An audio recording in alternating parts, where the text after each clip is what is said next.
Welcome. आप सभी का बहुत बहुत स्वागत है आपके और हमारे चैनल हेल्पर्स में।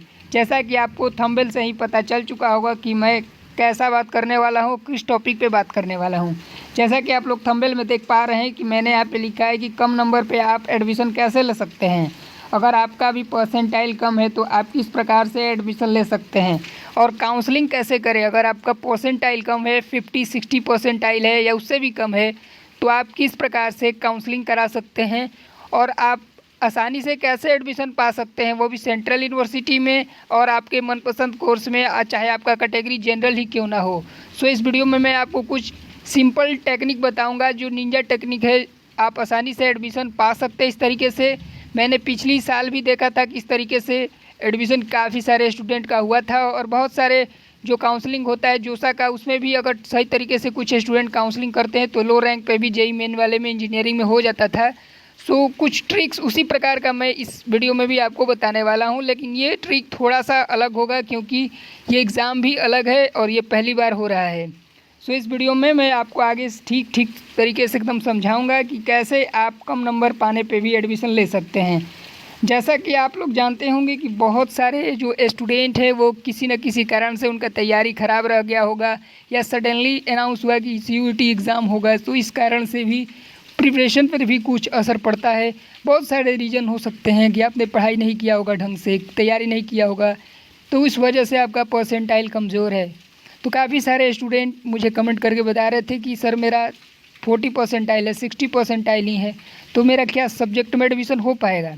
देखिए, अगर बात करें परसेंटाइल स्कोर की तो बहुत सारे स्टूडेंट जो कि मेरे पास कमेंट आ रहा था व्हाट्सएप पे मैसेज और अलग अलग जगह से कमेंट कर रहे थे। यूट्यूब पे बहुत सारे कमेंट हैं ऐसे जिस पे मुझे इस अंतिम टॉपिक पे आके वीडियो बनाना ही पड़ा और मुझे समझाना पड़ा इस वीडियो में कि क्या आखिर कैसे आपका एडमिशन हो सकता है।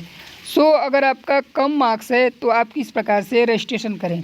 सबसे पहले आपको ये तय करना है कि आपको किस कोर्स में एडमिशन चाहिए। मान लीजिए कि आपको एडमिशन चाहिए बीएससी के अंदर या बीकॉम के अंदर, तो आपको पता होगा कि बीएससी और बीकॉम का बहुत ही ज़्यादा डिमांड है हर कॉलेज में। सो आपको देखना है कि क्या बीकॉम करने के लिए अपने जो भी इंट्रेंस टेस्ट में अपने डोमेन सब्जेक्ट जनरल टेस्ट जो भी मांगा जा रहा है कंसर्न यूनिवर्सिटी के लिए, जिस भी यूनिवर्सिटी में आप एडमिशन लेना चाहते हैं, क्या आप उसके लिए एलिजिबल हैं भी या नहीं, फर्स्ट आप ये चेक करें। उसके बाद अगर आपका परसेंटाइल कम है सो आप कम से कम 5 से 6 यूनिवर्सिटी के लिए अप्लाई करें सेम कोर्सेज़ के लिए। और साथ ही साथ आपका जो भी कैटेगरी सर्टिफिकेट है, मान लीजिए आप ओबीसी, एससी, एसटी, ईडब्ल्यूएस कोई भी कैटेगरी से हैं, पीडब्ल्यूडी से हैं, सो आप उसे भी अब जल्दी से जल्दी बनवा लीजिए और उसे भी ज़रूर अपलोड करें। कई स्टूडेंट ऐसे हैं जो अपने कैटेगरी सर्टिफिकेट गलत भर दिए हैं, सो उनको भी एक बार अपने कैटेगरी सर्टिफिकेट बनवा लेना चाहिए और कैटेगरी के साथ ही उन्हें अलग अलग कॉलेजों में अप्लाई करना चाहिए। अब बात करते हैं कि आप किस प्रकार से एडमिशन ले सकते हैं। सो आपको तो जैसा कि मैंने बताया कि 4 से 5 कॉलेज कम से कम आप चुनिए, 4 से 5 कॉलेज, और 4 से 5 कॉलेज मिनिमम चुनने के बाद आपको ऐसे कॉलेज चुनना है जो ज़्यादा स्टूडेंट नहीं चुनते हैं, जो भी एवरेज यूनिवर्सिटी है। सो आपका जैसे कि मार्क्स कम है तो इस प्रकार से अगर आपको एडमिशन चाहिए तो आपको कुछ एवरेज कॉलेज चुनना होगा, एवरेज यूनिवर्सिटी चुननी होंगी। सो आप प्राइवेट यूनिवर्सिटी भी चुन सकते हैं और सेंट्रल गवर्नमेंट यूनिवर्सिटीज़ भी चुन सकते हैं, स्टेट गवर्नमेंट यूनिवर्सिटी भी चुन सकते हैं। मैं इस वीडियो में मेनली फोकस करूँगा सेंट्रल यूनिवर्सिटी पे। सो उस तरीके से मैं आपको बताना चाहूँगा कि कम से कम आप एवरेज यूनिवर्सिटी, जैसे कि कुछ यूनिवर्सिटी है लाइक साउथ बिहार यूनिवर्सिटी है, बिहार में है, जो महात्मा गांधी यूनिवर्सिटी है मोतिहारी बिहार में है, झारखंड केंद्रीय विश्वविद्यालय, सेंट्रल यूनिवर्सिटी ऑफ झारखंड, ये सब कुछ चुन सकते हैं आप।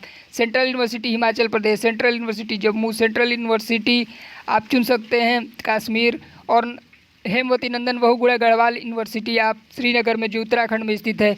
इन सब यूनिवर्सिटीज़ को आप ऊपर रख सकते हैं। सेंट्रल यूनिवर्सिटी आंध्र प्रदेश, तमिलनाडु, ये सब जितने भी यूनिवर्सिटी का नाम मैंने बताया, सेंट्रल यूनिवर्सिटी कर्नाटक, ये सभी यूनिवर्सिटीज़ नई बनी है, 2009 के बाद बनी है।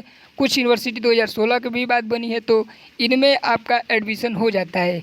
जैसे अगर आपने किसी कोर्स के लिए इन यूनिवर्सिटीज़ में अप्लाई किया तो आपका काफ़ी बार क्या होता है कि इन यूनिवर्सिटीज़ में कई स्टूडेंट एडमिशन लेना नहीं चाहते, इसके पीछे कई सारे रीज़न हो सकते हैं। पहला रीज़न ये है कि इन यूनिवर्सिटीज़ जिस लोकेशन पे है वो लोकेशन ही रिमोट होता है और कोई भी स्टूडेंट नहीं चाहता कि वो रूरल सेक्टर में, ग्रामीण सेक्टर में जाके पढ़ाई करे, गाँव में रह के पढ़ाई करे। सभी लोग चाहते हैं कि शहरों में रहें, अच्छी तैयारी करें। इसीलिए सभी को प्रेफरेंस मिलता है Delhi university, BHU, Allahabad university जैसे जामिया मिलिया इस्लामिया, अलीगढ़ मुस्लिम यूनिवर्सिटी, इन सब यूनिवर्सिटी, ये सब लोकेशन जो है आपका शहर में है। इसी वजह से आपका जो इन यूनिवर्सिटीज़ का कट ऑफ होता है वो हाई जाता है। लेकिन वहीं इन यूनिवर्सिटीज़ का, जैसा कि मैंने पहले आपको नाम बताया, वो काफ़ी कम उनका कट ऑफ जाता है। जैसे आपका हो गया दक्षिण बिहार केंद्रीय विश्वविद्यालय Mahatma Gandhi university Motihari Bihar, Tamil Nadu university, central university Tamil Nadu Andhra Pradesh, Kerala, Karnataka, Jammu central university Jammu Kashmir, ये सब 2 अलग अलग यूनिवर्सिटी है। कश्मीर में अलग है और जम्मू में अलग, हिमाचल है, हेमवती नंदन बहुगुणा यूनिवर्सिटी है, राजीव यूनिवर्सिटी है, राजीव गांधी यूनिवर्सिटी।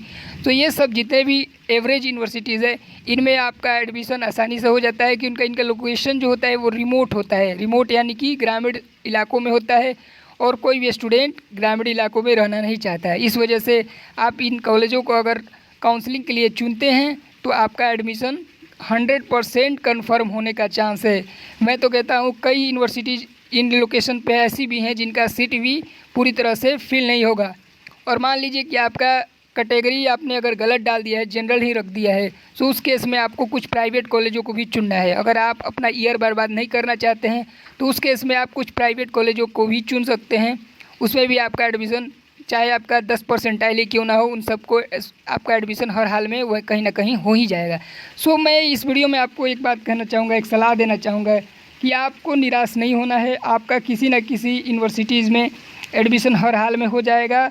बस आपको ढंग से काउंसलिंग करानी है और काउंसलिंग कम से कम 5-6 कॉलेज में कराना है। थोड़े बहुत आपको फ़ीस देना है और काउंसलिंग करा के आपको कम से कम 4 से 5 कॉलेजों को रखिए।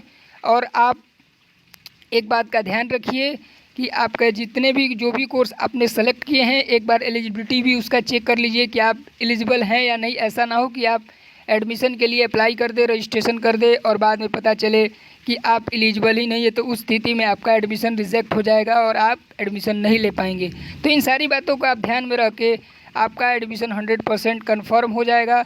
अगर अभी भी आपका कोई डाउट है सो आप कमेंट कर सकते हैं। मैंने कोशिश की कि आपके सारे डाउट्स को इस वीडियो में क्लियर कर दूं, लेकिन अगर अभी भी आपका कोई डाउट है तो आप कमेंट कर सकते हैं। मैं आपको व्हाट्सएप ग्रुप का लिंक भी दे दूंगा, सो उसे भी आप ज्वाइन कर सकते हैं। कोई भी आपका सवाल हो, किसी भी प्रकार का डाउट हो तो आप कमेंट करके पूछ सकते हैं। इस वीडियो में बस इतना ही। वीडियो में अंत तक बने रहने के लिए आप सभी का दिल से धन्यवाद। Thank you.